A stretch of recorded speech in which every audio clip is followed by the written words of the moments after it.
Hello and welcome back to another episode of the House of Hoosier, brought to you by the Field of 68 Podcast Network. I am Austin Platt. Beside me is not Ben Haller, my usual co-host. He is stuck in class right now as we're back in session here for the spring semester of 2024. But joining me from inside the hall in WIOX Sports' co-director William McDermott does join me to talk some IU hoops. Derm, how you doing?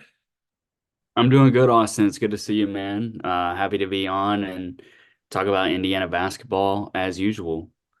Glad we are finally all back in person after a nice long break. But as goes for the Hoosiers, they have been in session for a while now, and really it never stops for them. And as of late, it feels like going forward, they're gonna really have to pick things up after the recent loss the other night to Rutgers on the road and on the horizon. The Minnesota Golden Gophers, a much improved team. We'll get into all of that. Talk about kind of the recent road woes for Indiana, kind of what needs to change, and we'll kind of just look ahead and kind of figure out where this team is because we are kind of more or less at the halfway point. Once you hit the new year, it kind of feels like, all right, you got to kind of can put some things in the rearview mirror and look back a little bit, but then you really got to go forward. Durham, I think that the biggest thing, and we kind of have seen all your tweets, and you're doing a great job covering the team for Inside the Hall. Kind of lately, just talk to me about the Rutgers game. Kind of why did Indiana struggle so much against a team they really should have beat, and it was pretty disappointing after the way they kind of laid an egg against Nebraska. To do it a week later, I think was really concerning. Well, I mean, I think it's pretty clear. Just you look at the box score, Indiana did not shoot the ball well. Indiana is a team that shot sub 40%, sub 27% from three, and then just an absolutely atrocious 26% from the stripe. And, coming into the game, if you told me that that was what it was going to happen before the game, I think I really only would have been surprised by the free throws. Rutgers, despite, like you said, being one of the worst teams in the Big Ten this year, they are one of the best teams in the country defensively. So I don't think anybody came into that expecting it to be a shootout, expecting Indiana to put 75 plus points up. And that's not how we've really come to know this Hoosiers team so far this season, through non-conference play and everything like that. But, you know, when you look at the game as a whole, it's a game that Indiana should have won, could have won, and really just let slip away. And I think the most staggering thing to me is, and we can get into, the substitution patterns in the first half. I think that's a big issue. Obviously, the shooting, Xavier Johnson's ejection. But at the end of the day, it was a fundamental failure in the second half in terms of leadership, ability to face adversity. There was no cohesiveness when it came to the roster. And I think you saw that in a lot of the body language in the second half. Once Indiana went down, and even going into halftime when Derek Simpson, threw up that half court shot that went in, the body language was poor. And, I'd love to talk further about this, but just in that game, there was no sense of on the court accountability for Indiana. And you could see it on their faces. Once they got down 10 plus, the game was over. Indiana drops to 11-5, 3-2 in conference play, and it's just kind of been this back and forth. They'll play a road game and just not play well, not be ready, and then they'll come back. The Ohio State game, a nail biter, one they had to really grind out for the win. I was watching the end, and Mike Woodson literally I saw him mouth the words "way to fight, guys," as they got a much needed win over the Buckeyes. But the trends, man, on the road, this is just it's been so common under Mike Woodson that just the guards don't play well. They're turning the ball over. Let's talk about the substitutions because I know Indiana's bench, in past years has been okay. This year, is probably even less than that. I know that they've been banged up a lot, had to go to some guys that they don't necessarily want to go to. But kind of at one point, Indiana was up 7 in the first half against the Knights, and Mike Woodson, I think, takes everyone out except Khalil Ware, and that's kind of more or less where the game changed. Why did you think he did that, and kind of what happened after that, basically?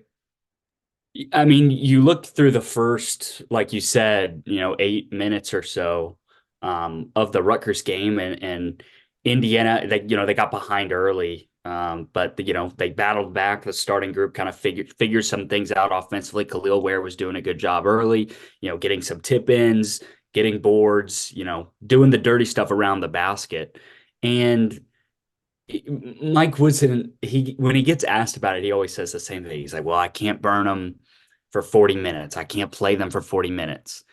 And while that's true, he has a trend of the 12-minute mark to around the 8 or 7 minute mark of the first half. He puts in four, if not five, bench players. And this is not the NBA. There's not 48 minutes in a game to give players. Benches are not as deep. There's less talent. There's less margin for error when it comes to these conference games. And he puts him in for a run of about 4 minutes. And at one point, he had Khalil Ware on the floor with them. And then the other, he had Xavier Johnson on the floor with them when Peyton Sparks came in for Ware. And it just doesn't work. Tony Adrangia put out a tweet that, he did some data analysis on the lineups and that there's not a lineup that Indiana's used this season that has three or more starters sitting that has a net rating higher than 13th percentile in the country. And it's really poor. But when they have three or more starters, Indiana sits around the 80 percentile or more category. I would really like to see Woodson mix it up with the substitutions. I like CJ Gunn and Anthony Walker off the bench, Caleb Banks at times, but I think that's about as deep as you can go. Gabe Cupps, obviously, when you need him, but I think that's about as deep as you can go, 7 or 8. And, if the game's out of hand, you can put in, Peyton Sparks and guys like that. But I think it's been a stubbornness aspect for Woodson. You could tell in the press conferences he's getting frustrated by the continuous questions about it. But at some point, something's going to have to give because it's not working. He did it the past 2 years as well. And I think, everybody always said the gap from last year's starters to last year's bench was so wide, especially after Johnson's injury and Galloway moved into the starting lineup, because that was a role that Galloway really thrived in off the bench. But it's just a big problem for Indiana right now. And until Mike Woodson kind of does some deep analysis and statistical driven look into this aspect of the game and see that their bench is getting outscored in these critical minutes. And like you said, against Rutgers, they're up 7. It looks like, okay, they could, they might be able to pull away from this one a little bit early, and that would really help. Oh, in comes the bench. They lose the lead. They go into halftime down 3. And that's all the momentum they built up is just gone. Yeah, it felt like the game completely changed, that buzzer beater at the end of the half, which I think all of us thought of Bohannon's shot a few years ago in Indy when he just chuck up a shot from half court and you think this one's probably going to go in. I already know it kisses off the glass and goes in. For me, we'll get to Xavier Johnson and obviously what he did in a few, but for me, Gabe Cupps, I am worried that they are kind of resetting the clock with him. I get it. Gabe Cupps, they came in, he was going to be a 4-year starter, a 4-year guy. He's gonna got to progress, learn the game a little bit. But when Xavier Johnson goes down, Gabe Cupps has to fill in a role, and he did. He's not a shooter. He hasn't built confidence yet, we can see. But he does, the right things. He'll get the steals. He'll dive for the loose balls. Sure, he'll get beat at times. He still has to learn the whole pick and roll thing. Indiana has really struggled with that this year. But for me, in certain instances, why is Gabe Cupps sitting on the bench when he has this experience already? When Xavier Johnson is struggling, why aren't they getting shots for him at times? Because he's looked more confident as of late. It felt like after the Kansas game, he's looked a bit better and more confident. Why are they not playing Gabe Cupps a little bit more? I get it. He's ahead of schedule, but you have to, I think, use that. I feel like they're kind of almost moving the clock back with him and starting at day one. Am I missing something here, or should we see more of Gabe Cupps? It might be a matter, Austin, of them not trying to ruin his confidence necessarily. When he was starting for Johnson, I think we can all agree that, he met expectations. He was solid. He wasn't doing anything extraordinary. He's not going to be your, 10 plus a night scorer as a freshman. I just don't think that's the player he is right now. Um, but I think one thing Woodson did get out of him is that he played hard. And with Johnson back on the floor, um, obviously Cups moves back to the bench and Johnson gets ejected against Nebraska. And like you said, we just didn't see him. I wasn't too concerned about it with the way CJ Gunn had been playing, especially in the Ohio State game. I understood it. I think Gunn gives them a little bit more versatility in terms of the athleticism and size aspect, especially his length on defense. Um, and against Rutgers, especially, besides Derek Simpson, they have some pretty big guards. Hyatt and Mowat Mag, especially. I think he would have struggled with them. But that's kind of my reasoning behind that. But I think in terms of Cups, I still think he's a year or two away in terms of being physically mature enough for Big Ten basketball. Um, and just being, like you said, an aggressive playmaker. He's kind of taken the back seat at times when he's been in there and kind of sat in the corner on offense after bringing the ball up the floor or just playing defense. But all that matters for him right now, I think, is that he's playing hard and then away from the game during practices and stuff. He's learning, he's working on his shot. He's improving his body, stuff like that. I'll tell you what, it was good to see the work Khalil Ware did. I know he kind of came down with COVID. It seemed like in the first few games, obviously that Kansas game, he felt like he was exhausted. Then comes down with an illness, misses a few games, and he's back. Put up 13 points, 17 rebounds. He played really well against Cliff Amore, a guy who Indiana had really struggled with in past few years. It feels like Indiana has always struggled against Rutgers, especially on the offensive side of the ball. But, we talk about the biggest player for Indiana this year, coming back for his sixth year, was Xavier Johnson. Obviously goes down with that injury, misses, what was it, 7 or 8 games, comes back. Hmm. For me, I said this last week with Ben. If he is not 100% healthy, they should not rush him back. And it felt like last year they tried to get him back. It just didn't happen. And this year they've gotten him back, and he just hasn't been that guy on the floor. Obviously, what he did was unacceptable, getting ejected. I know he was playing very poorly and was playing more minutes than he definitely deserved, but to do that was unacceptable. And I think they should really punish him and sit him for a half or whatever against Minnesota because you're a captain at Indiana University. There's not that much higher you could really earn as a college basketball player, considering how long he's been in the game. What needs to change with Xavier Johnson, both on the court and obviously what he did? And do you want to see a punishment for him? And what do you think will happen when a tip off comes Friday night? I don't want to see a punishment. I think, the humiliation of playing as poorly as he did against Rutgers. I mean, what is it? He had, let's see, 2 points, 2 assists, and 5 turnovers.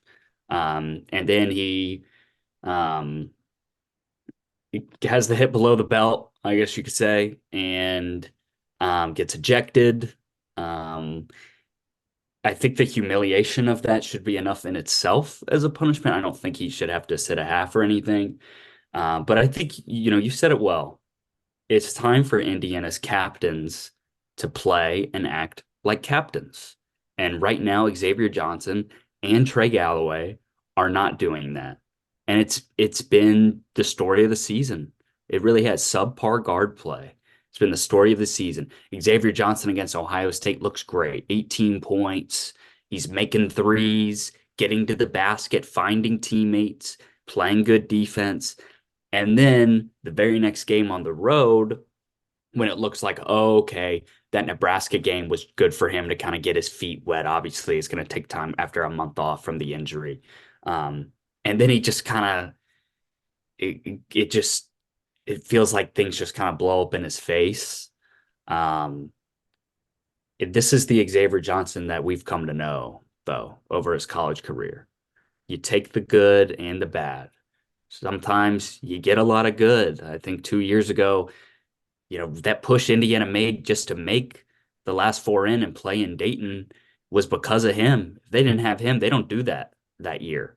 Um, and then last year, he's out the whole year. It's just you kind of have to take the good with the bad.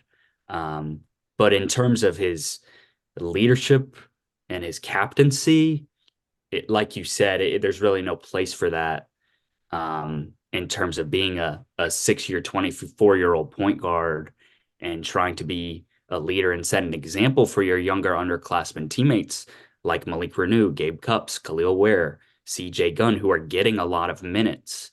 There has not been a lot of vocal presence from him on the floor because he simply has not been on the floor, right? Um, I think Xavier Johnson is a type of guy that really thrives when he's doing well. But when he's not doing well or playing well, it's really easy for him to kind of snowball and just get downhill, from there. I think we saw that in the Rutgers game. He wasn't playing well. He was frustrated. They were losing, and emotions just seemed to um, I don't want to say explode. That's not a correct word, but maybe just come out in the wrong way. Yeah, I mean, there's obviously we know there's no place for that, and you mentioned he's 24 years old, and he kind of did something you do in high school or middle school, and you're having a bad game, and especially with the jersey, with the jersey on, you're playing for the name on the front, and doing it between the lines. Obviously, is something that he knows, and the rest of the team knows that is unacceptable, and he knows he needs to change. And sadly, you talk about the good and the bad. We've seen kind of the off the court stuff with a variety of guys over the years. With Woodson, you think of that Northwestern game 2 years ago. He was one of five guys that couldn't play in that game. Obviously, he's driven over the speed limit when he shouldn't supposed to. It's just kind of all these things off the court don't help you. And we tried this year to really tell ourselves that Trey Galloway took a huge step last year. Malik Renew showed signs. Xavier Johnson, we know what the good brings. He has the potential to be one of the better guards in the Big Ten. And we try to tell ourselves, okay, that with a 7-footer transfer from Oregon who's got potential, really try to, if you put all the pieces together, this could be a really special team. We just haven't seen that really. We haven't seen too many flashes. We talk about how Indiana's best win is the fact they don't have a terrible loss to this point. It kind of feels like, as negative as it could be right now, this team, 11-5, 3-2 in the Big Ten, you figured you'd probably only get one of the three true road games. They beat Michigan. Nebraska, they just knocked off Purdue, so they're definitely one of the better teams in the conference. And sure, Rutgers is struggling, but everyone has always struggled at the rack. So, kind of everything right now, it feels like Indiana's record 11-5, 3-2 in the conference, kind of right where you expected, but it just feels like right now all the negatives are outweighing the positives, and especially with this next stretch, William. Obviously, Minnesota, they're no joke. Tomorrow, by the time they play on the court, Minnesota's like one of the top teams in the Big Ten by record right Right. now. And then you hit the gauntlet. You hit Purdue Mhm. at home on Tuesday. You go to Illinois, one of the top teams in the Big Ten, even without Shannon. And then Wisconsin, the Kohl Center has been a nightmare for a while. William, what needs to change for this team? I like how they've been shooting more threes. They really gave themselves a chance against Rutgers. If they hit shots from the free throw line, man, they really should have won that game. But what do you think needs to change? Because these next four games tell us a heck of a lot about this team. That's a good point. They really do. I want, if people remember the stretch that this team had this time last year, they lost 3 games in a row. It was at Iowa, Northwestern at home, and at Penn State. All three teams, ended up making the NCAA tournament last year. Solid teams. Penn State had a good year. Northwestern had a very good year. And Iowa had a solid year. They, I think they were an 8 or a 9 seed. They lost to Auburn in the round of 64. But those are like, okay, you live with those, right? But this is just kind of a different vibe. I remember last year, everybody started panicking after that Penn State game, and Penn State hit like 19 threes or something crazy. Not that crazy, but that was an exaggeration. Um, it just feels like a little bit of a different vibe with this team. A lot of the discourse after that was, oh, well, Xavier Johnson's out. What are they going to do? They can't defend the three. Same issue this year. They can't shoot the three. Similar issue this year. Um, then they kind of figured it out. I remember Trace Jackson Davis saying they had a players only meeting and they got together And then they strung together some really good wins. They beat Wisconsin, a ranked Badgers team at Assembly Hall. They went on the road and beat Illinois by 20 points. And they beat Purdue. They were playing some of the best basketball really that we've seen from the Hoosiers in the past 5 years. Um, as much as I want to say that that can happen this year, I'm just not as optimistic. And I just have such an issue with the roster makeup. There's an open scholarship just sitting and floating around in the air that wasn't used. And I don't think any of us can even begin to wonder why. I'm not saying that it wasn't thought about. Obviously, I'm sure Mike Woodson and staff, they tried to get another guard, but I think guards were reluctant to come to Indiana because of Xavier Johnson returning and Trey Galloway returning, who would fill the lead guard roles. And people before the season, you hear X is returning and Trey Galloway coming back after a really solid junior year. That's not a terrible backcourt. Defensively, right? That should be pretty good. They're both solid defenders, but it just hasn't worked out. Um, I think going forward, there's going to have to be an accountability aspect from the captains and those two and this roster. It's their team, Austin. As much as we want to say it's Mike Woodson's, during the season, it's the players' team. They control what happens on the floor. They control their body language and effort. They control whether they get ejected or not. And if guys are getting thrown out of game, they're going to the center court logo and yelling after they miss a three, and there's no sign of leadership, accountability, uplifting the younger guys when they're having a hard time. It's going to be tough for this Indiana team to come back from that, and that's kind of what we've seen at Nebraska, at Rutgers. It's going to have to be on those two to really step up. And I get sometimes you're not going to shoot the ball well. It happens, especially on the road at Rutgers. I know that's a place Indiana has historically struggled in. I think they've lost 5 in a row there. It's sometimes you're just not going to shoot the ball well and have a good game, but you can control your body language, you can control your effort, and you can control your mindset around your teammates. And we haven't really seen Indiana and Xavier Johnson and Trey Galloway in particular be in control of that. We always talk about, energy can feed off one another, but by the same token, just the way I think whoever was on the Peacock broadcast mentioned, you look at the Indiana players and just you look how, down they are. And in that second half, the way they've been shooting the three, you think, okay, this game is not over yet. They can come back, and Baco is playing in his home state. I know he didn't shoot the ball great. Man, this second half, I feel like that rim was just against Indiana, but you get guys who are airballing shots and the free throws, guys are missing them short. You just Yeah, it was just unacceptable. a lot of the shots didn't even have a chance. Like the free throws, I mean, Trey Galloway basically threw one off the bottom of the rim. And then Mackenzie and Baco airballed a corner three where there was not even a contest out to get to him from Rutgers. And talked about how Rutgers is on KenPom a top 7 defense in the country, right? I mean, if you get open looks against a team like that, you have to capitalize. And Indiana just hasn't. I know there's some folks on Twitter talking about, what is the strength training routine Indiana has before games or in warmups or whatever, but yeah, I don't know as far as that, but it's just it's really hard to fathom how that can happen and how you can shoot so poorly from the free throw line. I mean, you look if Indiana makes 80% of their free throws instead of 25%, it's a completely different game. And it I think that goes again to the kind of the mental level of focus they had going into it.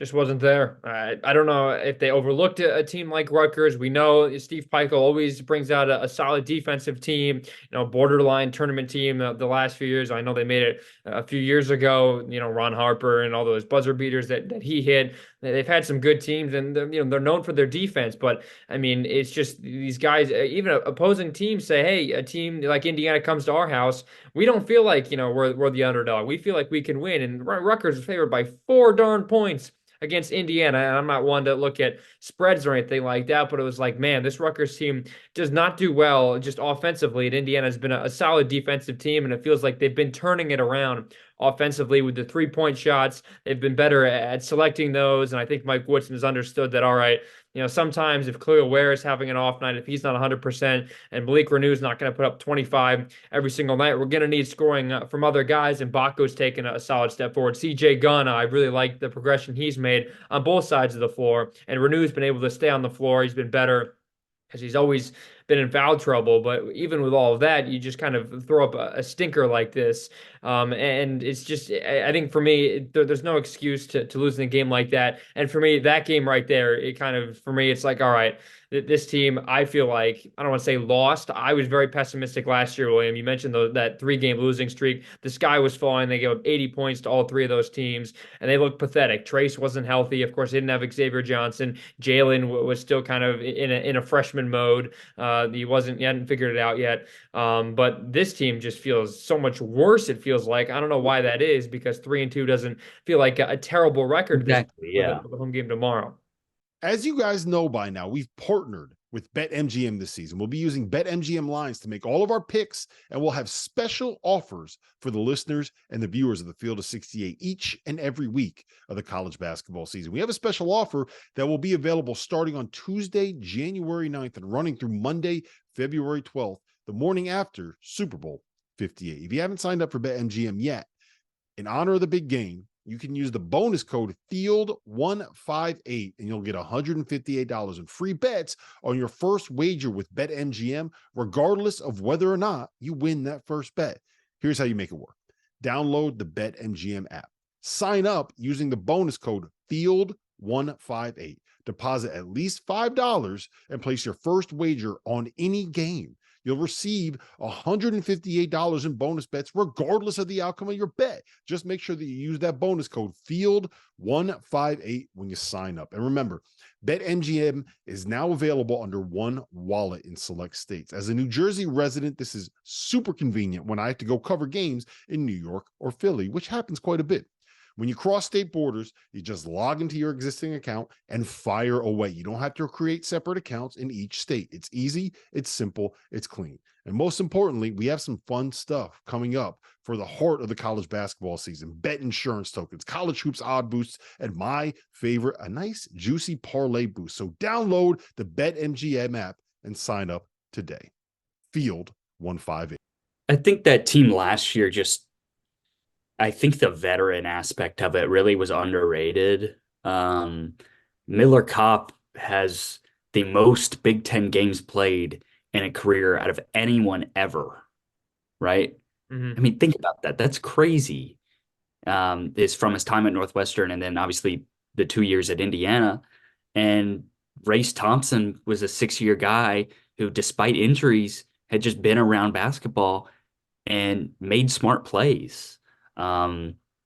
Those were two guys who really, I think, were underappreciated in their time at Indiana. I know they weren't going to wow anybody on a consistent basis, scoring, wise or with their athleticism or anything like that, but they knew how to defend. They knew the plays. They knew where to be on the floor. They had high basketball IQ. And you're seeing that Miller Kopp. I mean, he's playing in the G League. It's not like his basketball career is completely over. I think that experience was really underrated last year, and that's kind of what helped get Indiana through those tough times in early January, like you talked about. And I just don't really feel and see that this team has that experience. You look at the backcourt, we've talked about it all podcast. Xavier Johnson and Trey Gallo have 8+ combined years of college basketball experience, going into the season. Where is that? Why are we getting ejected from games? That should not be happening at this point. It's time to, it's time to get the ball rolling here. Indiana fans do not have a lot of patience with this team, and rightfully so, with the way that the program has been over the last decade. It's been hard to have patience, especially through the Archie Miller years. But it's I just think that experience last year was really undervalued, and we're starting to see why stuff like that is really important in modern day college basketball. There's the lead by example, and there's kind of the lead with your voice. And Trace is someone who obviously we knew in media was so great, and someone who'd always say the right things. But not only that, he dropped 30 points every game. He showed the guys what it's like to do on the court, and we just haven't seen that yet from the And leaders this year. he just had that toughness aspect to him. He wasn't going to let anybody push him around because he knew and had the confidence that when he stepped on the floor, he could easily be the best player on the floor. And most of the time he was, right? Most of the time he was. Um, and obviously losing a guy like that is tough. I mean, to replace that is impossible. But I just, we're not seeing that grit, that toughness, that energy, uh, that I'm a dunk on you and stare you down type of thing that Trace brought. Um, it's been a I don't want to say lackadaisical, but almost kind of apathetic um, way of going about things during games, especially on the road. I felt pretty good about the team after the win against Ohio State. I thought there were some good things um, to kind of, work through, but okay, they got out rebounded by 20. It's a little bit interesting. It's kind of an effort stat and a toughness stat that Indiana, all right, yeah, well, they won. Okay, let's see how it goes into the Rutgers game. Oh, they got out rebounded by 20 again. And, they lost by 10 plus to a 0-3 Rutgers team in the Big Ten that is probably, bottom tier of the conference this season. It's stuff like that that's kind of it's lingering over the season.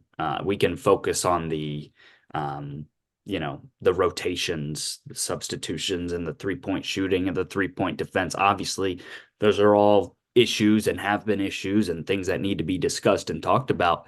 But I I feel like I've just kind of put the hammer on the nail.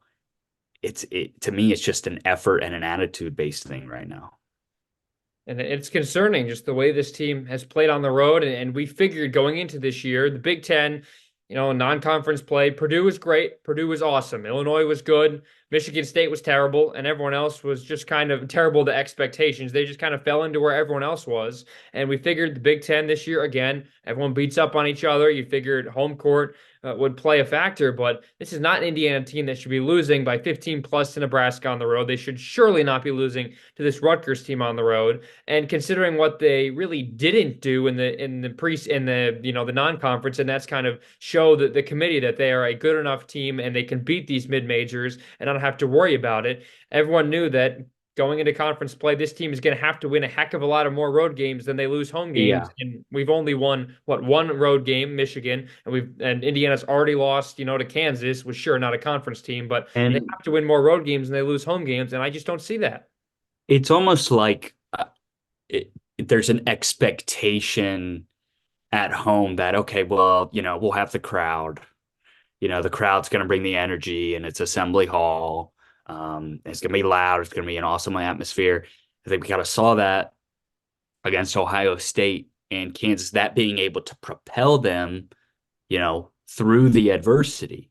And when things got tough, and even though they lost to Kansas, I think anybody could argue that might be their best played game of the season. Um, it's on the road, you can't, that doesn't happen. You have to bring it on your own. Um, and I have not personally watched Indiana play in person on the road this year, so I don't Why really would know you? what the atmospheres have been like. Yeah, I didn't go to Michigan or Nebraska or Rutgers, obviously, but I will be at Wisconsin. So I am looking forward to that. That's their next road game. Um, just seeing kind of how the energy levels are in the Kohl Center, um, and how Indiana battles through that. It's just um, but like I said, I almost get the vibe that they feel like they don't necessarily um, have to bring the energy for the home games because they know the crowd will. And then when they go on the road, they don't necessarily have that. But we all know that's not really how it works. We saw that last year. Indiana, played some big. I mean, playing Kansas in that environment and the way they just got swamped, I think proved that, well, that's the energy sometimes that you need to bring. And you look at these environments in the last few years, but Indiana has struggled at Penn State, the Bryce Jordan Center. Man, I watched a game there the other night. There were like 10 people there. I mean, there's the same with Rutgers. I know there was like the state of emergency. That place was practically underwater. Indiana doesn't bring the energy. And I know I went there last year. Such a weird place, and just there's so few people that the noise can, sometimes pile up, but at times it's just dull, and Indiana doesn't bring that energy. For you, William, let's look kind of bigger picture here. NCAA tournament, what in the world is Indiana's favorite to win two more games this year, according to Ken Pom, our guy Zion Brown from the Indy Star, your coach, sports director. Indiana's projected to win two more games this entire season. Tonight, when you're listening, watching this against Minnesota, and then in early February when they host Penn State. Those are the only two games that Indiana is projected to win via Ken Pom. What in the world does Indiana need to do if they want to make the NCAA tournament? Because the net certainly is not going to be on their side come March. A month ago, I was a believer. If Indiana wins the games they should win, they should be fine. And so far, that had been true, right? They had lost to UConn, lost to Auburn and Kansas. That was expected, right? That was expected. They nearly beat Kansas, so it's like, okay, you go into the conference play in January and you feel pretty good about where the team stands. But this past week just has not been that at all. They lose by 15 plus to Nebraska on the road. Huskers lead wire to wire. And then basically just a complete destruction against Rutgers that I don't think anybody hopefully is refunding their Peacock subscription because that was just atrocious to pay for to watch. But they're going to have to pick up some of the big ones. And looking at the schedule, they unfortunately don't really have that many opportunities. They get Purdue twice and Wisconsin twice. They get an Illinois team without Terrence Shannon. That's pretty much it. That's pretty much it right now. And they can right the ship. They get Nebraska at home later on, but they're going to have to pick up, I think, barring, taking into account losses, 3 of the 5 against Purdue, Wisconsin, and Illinois. Obviously, they'll have an opportunity or so in the Big Ten tournament too. But that's really what I look at. And then they have to avoid the losses. You can't lose to Minnesota at home. That can't happen. I know we'll see that later tonight. What happens, and like you said, that's a Minnesota team that is playing pretty well this year. Dawson Garcia versus Malik Reneau should be pretty fun to watch. I'm looking forward to that. You can't lose to Penn State at home either, and it's going to be an uphill climb. I think this is it's a long shot for them this season at this point. Yeah, there's no doubt about it. And I think we kind of came in this year, the schedule we thought on the easier side. Last year was the hardest one of the Big Ten. They played basically everyone in the top half of the conference by the end of the year. They played them all twice, and they played all the bad teams just once. And this year it's kind of the opposite. We figured, all right, there's this tough stretch coming up, but the beginning, these first, the 6 games, if you include Maryland and Michigan, this team could start 5-1, maybe 6-0. But at worst, it's going to be 3-3, and at best, it's 4-2. That's just not good enough. And then towards the back half of the year, we were thinking 10, 11, 12 wins. Could this team, top right around, the mid half of the Big Ten? Maybe you sneak into a top 4 spot, depending on the way the rest of the conference goes. I've said I don't think Indiana can lose another home game at all. That includes Purdue. I don't think Indiana can afford to lose one more at Assembly Hall just because I don't think they have enough to what it takes to win on the road. They'll get one. They've already beaten Michigan. You get Maryland later in the year. You probably have to take that late in March. Gonna have to, get Minnesota right after that. I think they get to take a trip to Penn State. So that's one you figure you have to win. But other than that, and you have to win one of these big games. If you can beat Ohio State on the road, if you can beat a team like Wisconsin on the road, Illinois, I don't give them a shot. Wisconsin, I don't really give them a shot either. So you're going to have to be kind of the likes Maryland, Ohio State, and there's another team in there that you could grab a road game from. But I don't think Indiana can afford to lose another home game. And at this rate, if they're only projected to win two more, this team has not shown fight at a ton of times this year. And really, you look at Indiana's best win to this point, it's Michigan probably just on the road. And Michigan's a joke right now. I mean, they don't know who's coaching. You get, your best players out for 6 road games because he's not meeting academic standards. That's Indiana's best win right now. And it could have been Maryland the way, they came into that game. But they didn't look great in that second half. They really should have won by more. It's just kind of like, where is Indiana's best win right now that they can show the committee? I don't know where that is. Yeah, I still think it is Ohio State. Ohio State is the best team they've beat. Michigan, yeah, it was on the road and McDaniel was playing, but I think Michigan's probably the worst team in the Big Ten this year. And, truthfully, Rutgers isn't too far behind that. Penn State's in there as well. It's just I think, like you said, they can't really afford these losses at home, and it starts with Minnesota. The consistency, across the entire Mike Woodson tenure in terms of how they perform at home versus how they perform on the road is just so staggering. So it's hard to find more than a couple wins that they could possibly get on the road this season. So they're going to have to take care of business at home if they want a shot. Obviously, having the students back will certainly be a big boost, but even the crowds of the non-conference schedule, Kansas, the atmosphere was great. Even for Kennesaw State, just watching the broadcast, the atmosphere seemed awesome. So even with the significant drop off from last year's talent to this year's, the fans are still showing out, still paying for Peacock, which is gonna have to keep that Peacock subscription if you want to watch an NFL playoff game. But and Tuesday, the Purdue game's also on Peacock. So hey, they're just taking everyone's money right now as the new year rolls on. Durham, give me kind of the prediction. Right now, Indiana 3-1, not 3-1 in the Big Ten. They are, 3-2 in the conference. Minnesota's 3-1. Where do you see Indiana finishing up in the conference, and kind of what has to be their record, and how many Big Ten tournament games do you think they need to win in order to get to the tournament? I think they get up to 7 or 8 wins in the conference. So that'd be 7-13. 8-12, so that's like 4 or 5 more wins. And that won't be enough. The Big Ten is not strong enough this year where you could finish, I think, 500, or lower in league play and make the tournament. It's been like that a couple times in recent years. 2 years ago, Indiana, I think, was right at 500 in the conference, and they snuck into the last 4 in. But, remember, they had to beat Illinois, a ranked Illini team, and Michigan in the Big Ten tournament in order to do that. They're not going to sneak in with that. We're going to have to see a pretty big turnaround if this team is to be competitive for a tournament spot in late February and early March. I'm not saying it can't happen. I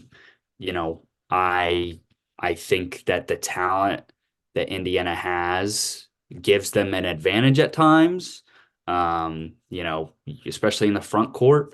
But once again, like we talked about earlier, the back court has just been so disappointing and inconsistent that it's difficult to see that evening out at this point in the year, about halfway through.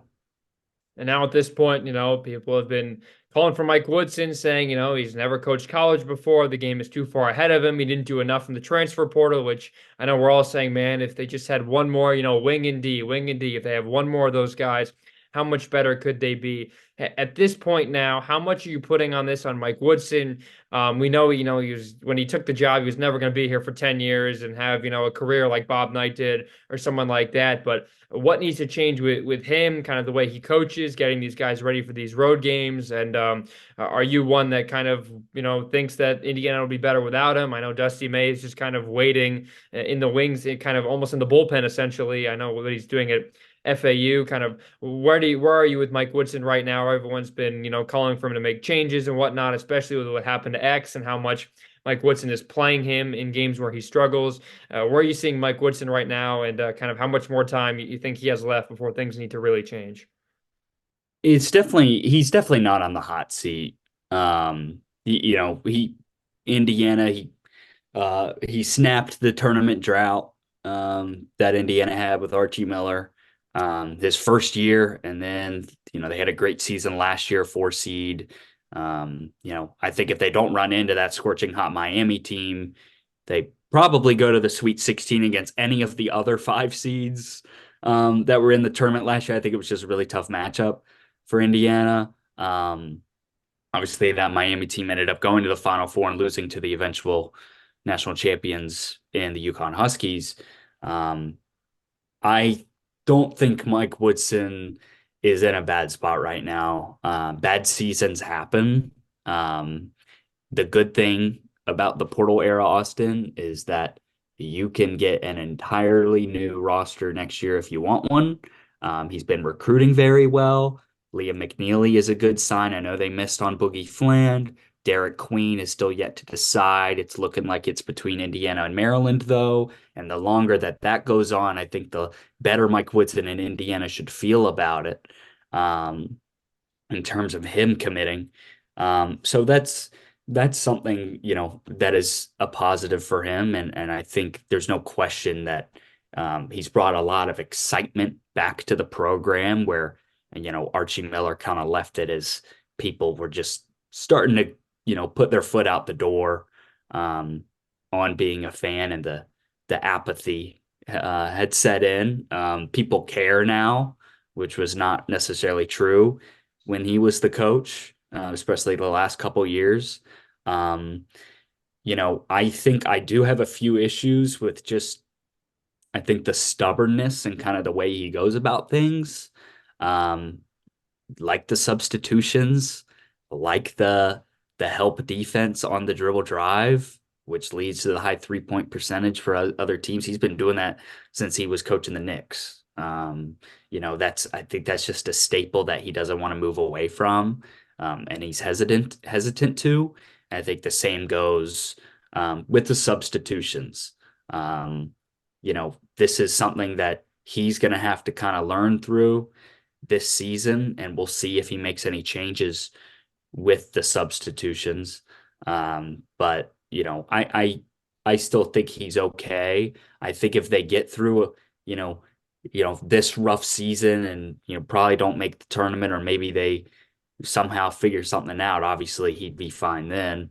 But if they don't make the tournament, which they won't at this rate, and then they have another pretty poor offseason, they miss on Queen, they miss on some key portal additions, and then they start off next year poor. I could see the seat getting a little hot, but I think for now he's in a fine spot.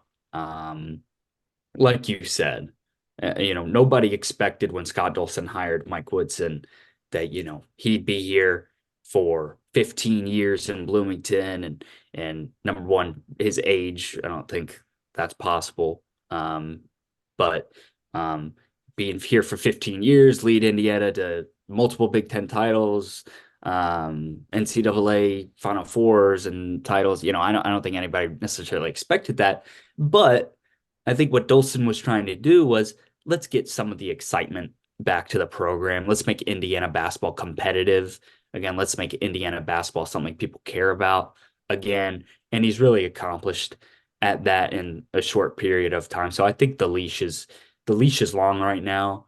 I don't think it's really getting tight anytime soon. And unless, like I said, a year from now, things are still a little dicey. I'm right with you. I never, said anything in the first 2 years. Sure, maybe had Trace Jackson Davis to bail him out in some of the things he wanted to do or some things he didn't want to do. He kind of just had 23. He always just, get the ball to him and he can, help you win games. And now this year without him, you're just seeing kind of just the effects of that. We knew this team would take a while to figure it out. And I think now at this rate are they going to figure it out? Because as the quote goes, it's getting late early. And now in Big Ten play with this stretch coming up, you really just don't know how this team is going to respond to this adversity. But we mentioned they went through this January skid last year. They figured it out and they really didn't look back. And, we can all say we hope it all changes as Indiana takes on Minnesota tonight. You want to give me a quick score prediction, Durham? Are the Hoosiers getting back on the right foot? I think Indiana does win. I'm going 72-66. Final score. Indiana beats the Gophers. It's an important game. Minnesota picked to finish last. They've won, I want to say they've rattled off 7 straight. They've had some time to think about things. They've beaten two of the worst teams. They beat Michigan on the road as well. They took care of Maryland. They've had basically nearly a week off to prepare for Indiana. They kind of go into a tough stretch as well. So we'll have to see. And I'll put an extra What's vote in. yours? What's your prediction? I'll say it as well. I'll say Indiana, they didn't break 60 at Rutgers, but I'll say 70-64. Hoosiers pull it out. And Six 4-2, point win. if the Indiana starts 4-2, I think honestly you take that and you move on. You at least get a win going into Purdue because last year they even were on a losing streak, and what do you know? They still beat Purdue. So at least having some confidence, I'll say Indiana gets the job done. And at 4-2, things wouldn't be as bad. It feels like right now the Hoosiers are like 1-4 right now in Big Ten with the way that the fans are I coming in mean, and everything you know, like that. I think that just kind of goes to show how bad the league is this year. Because despite like you said, Indiana being 3-2 in the conference and having a road win already in early January, um, I think the amount of people who are just out on this team is pretty staggering just because they haven't looked good. Nobody really in the conference has looked good besides Illinois, Wisconsin, and Purdue. Hey, it shows that those 3 teams, there's that one more that has to get that bye. Nebraska's look good, but as we know in the Big Ten, anything can change, and one game can completely turn your season around. That's what Indiana got last year, and they beat a ranked Wisconsin team at home. Minnesota, not yet ranked quite yet. Ben Johnson, his third year as well. So battle of third-year coaches tonight at Assembly Hall. We're hoping the Hoosiers can get back on the winning side before Purdue comes to town. But William, thanks again for joining the show. Really glad to get your insight. I know you are certainly one of the more fair weather Indiana reporters, and you're not afraid to give this team some credit and obviously criticize them when needed. Lately, it's been a bit more criticism than we've liked. But thanks again for coming on. Yeah, no problem, Austin. Thanks for having me. Yeah, appreciate it. You got it. I'll see you tonight at the Hall. Hoosiers and the Gophers. Indiana trying to get back in the win column. But for William McDermott, I'm Austin Platt. Signing off here on the House of Hoosier. Make sure to follow us on Twitter at House_Hoosier. We'll be back next week with a preview with the Purdue pod. We'll collab again as Indiana prepares to take on the Boilermakers on Tuesday, January the 16th. So we'll have an episode out early next week. So be on the lookout for that. But for one final time, for William McDermott, our host from Inside the Hall, I'm Austin Platt. Signing off here on the House of Hoosier. Have a good weekend and let's go Hoosiers.